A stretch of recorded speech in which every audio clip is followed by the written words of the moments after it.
Today we're looking at cooking in the Midnight expansion full guide here. We still have loads and loads of stat boosting foods. Realistically, about 90% of them will probably never get used. That said, it does help pad the profession out a bit and stops it feeling completely bare bones. We also have Hearty food again. These are warbound crafts that allow your food buffs to persist through death, which is always nice and means fewer rebuffs. One of the bigger changes this expansion is salvaging. Cooking salvaging has been massively simplified. Last expansion we were salvaging multiple different types of meats and herbs to create raw cooking ingredients. In Midnight, the only thing we are salvaging is fish, which we fillet. Everything else is just basic materials. This is much simpler, but it's also almost certainly going to hurt the profitability of cooking because there's far less processing involved. Teas are a really nice addition to this expansion. These are consumables that increase your profession gathering stats. All of them come with speed, and then you can choose between Deftness, Finesse, or Perception. These are just going to be widely used, and they give cooking a nice bit of extra relevance outside of just the normal food buffs. Cooking is in a bit of a weird spot this expansion because of Moxie. In the War Within we had Arts and Security, which was a shared currency across all professions. Now Moxie replaces that, but it's tied to individual professions. This affects cooking more than any other profession because cooking doesn't actually need any currency to craft its profession gear. Don't get me wrong, the profession gear isn't cheap, but there's no hard currency barrier. You can get best in slot cooking profession gear very quickly. Cooking profession gear is also very simple. We only get 2 parts, your rolling pin and your chef's hat, instead of the usual 3. You don't get to choose the stats on your profession tool, so don't do what I do every single expansion and buy a missive when you go to get it crafted before you realise it doesn't work. We do have multi-craft enchants this expansion, which is new, so you should absolutely put a multi-craft enchant on your rolling pin. The introduction of the multi-craft enchant does mean that if you want to be fully min-maxed with cooking, you actually want a second rolling pin with resourcefulness on it. Some cooking crafts, so basically any hearty food or any filleting you do, cannot multi-craft, so you will need a resourcefulness enchant on a rolling pin to do that. If you don't do filleting, then you don't really need the resourcefulness enchanted rolling pin.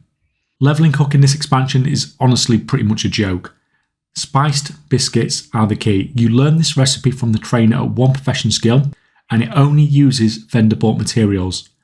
Now spiced biscuits stop giving skill at 35 cooking skill, so you can get all the way to 35 skill just using vendor mats. And at this point you will learn hearty food. You can then turn 5 spiced biscuits into hearty spiced biscuits. This alone will take you all the way to 100 profession skill. It does turn green later on, so it might take quite a few extra crafts to get there, but you can literally cap cooking only using vendor bought materials. This is probably the easiest profession to level to 100 that we've had in the modern era. Profession skill is extremely important with cooking. Recipes say something like, recipe makes 4 servings. Actual number of servings may vary based on cooking skill. This means that your output is affected not just by your multi-craft and resourcefulness, but your profession skill as well. Because of how easy it is to hit 100 skill, you should absolutely do this before doing any serious crafting with cooking. That also makes it even more important to upgrade your cooking profession gear as soon as possible. The Pandarian ratio gives a +5 bonus to cooking skill. I'm not going to sit here and tell you it's mandatory, but it's an effective bonus output compared to non-Pandarian. Like we saw, cooking skill increases your output, so a Panda cooking profession character can output more than a non-Panda always, but the effect isn't game breaking. But with how easy alts are to level now, I expect most serious cooking players to be a Pandaria, and the market will probably reflect that. You can absolutely make gold without it, it's just not quite as efficient. Quick reminder as well, the Gold Making Community Discord has a lot of Midnight profession guides releasing very soon. These will be free to everyone.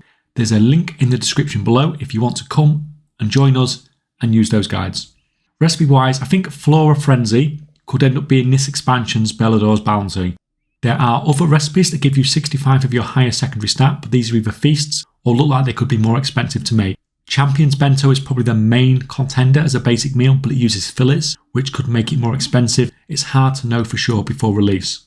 You do get more choice if you're willing to settle for 59 secondary stats instead of 65, but realistically, most players will just use whatever is on Abyssalist.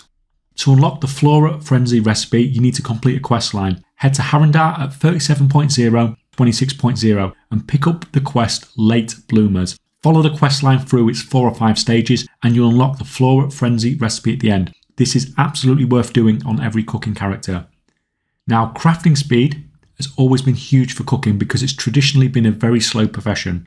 With profession gear in the Filer Quick Answer Dragonfly, which does still work in Midnight, this does pretty well with your crafting speed.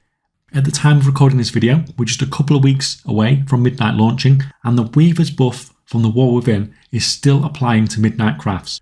I've given feedback through multiple channels and I really hope this gets removed because it's going to feel awful if we're still sitting in Last Expansion City for another 2 years just for a crafting speed buff.